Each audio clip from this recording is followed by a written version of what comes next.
Wakala wa Majengo Tanzania umesaini mkataba wa uendelezaji wa eneo la Temeke Kota pamoja na kampuni au mwekezaji anayeitwa Galco Limited. Wakala wa Majengo Tanzania umefurahi kufikia siku ya leo kwa kuweza kusaini huu mkataba, ikiwa ni jitihada za Wakala wa Majengo Tanzania pamoja na kuisupport serikali ya awamu ya sita katika kuendeleza miliki za Wakala wa Majengo Tanzania. Nipende tu kuwafahamisha kuwa huu mradi ni moja ya maeneo ambayo Wakala wa Majengo Tanzania unamiliki, na kwa sasa Wakala wa Majengo Tanzania unaendelea na jitihada za kuhakikisha kwamba unatekeleza dira 2050 kama ambavyo tumeelekezwa na serikali, kwa kuhakikisha kwamba nyumba za gharama nafuu na nyumba salama zinapatikana, na ikiwa ni mchango wa TBA katika kuendeleza dira 2050. Nipende kutumia nafasi hii kuwakaribisha wananchi, wawekezaji na jumuiya yote ya kitaifa na kimataifa kuweza kuchangamkia fursa hii, ambapo wakala tuna maeneo very potential na maeneo mazuri kwa ajili ya wawekezaji katika mikoa yote 26. Na wakala umeendeleza jitihada zake za kuendeleza miliki, ambapo hadi sasa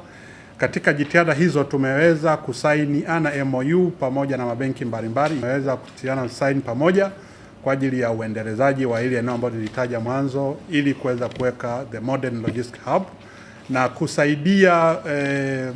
mrundikano wa malori eneo la Temeke. Tunaamini mradi huu utaenda kuleta chachu katika uchumi, utaleta ajira, utaboresha mandhari, lakini kikubwa zaidi utaongeza kipato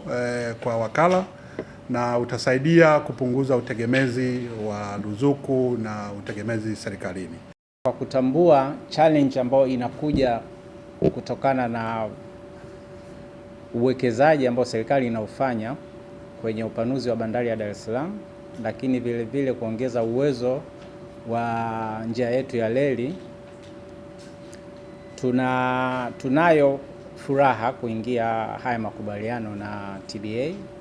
katika kuanzisha moja ya logistic hub kubwa zaidi hapa Dar es Salaam katika eneo hilo la Temeke, na umekuwa ni mwendelezo wa kampuni yetu katika mashirikiano haya na taasisi za serikali katika kutafuta namna bora zaidi ya kuendeleza uchumi kushirikiana na serikali. Na Galco Limited ina ushirikiano si tu na TBA ambao tunaanza leo, lakini tupo pia na bandari ya Dar es Salaam. Tupo na ushirikiano pia na shirika letu la taifa la reli,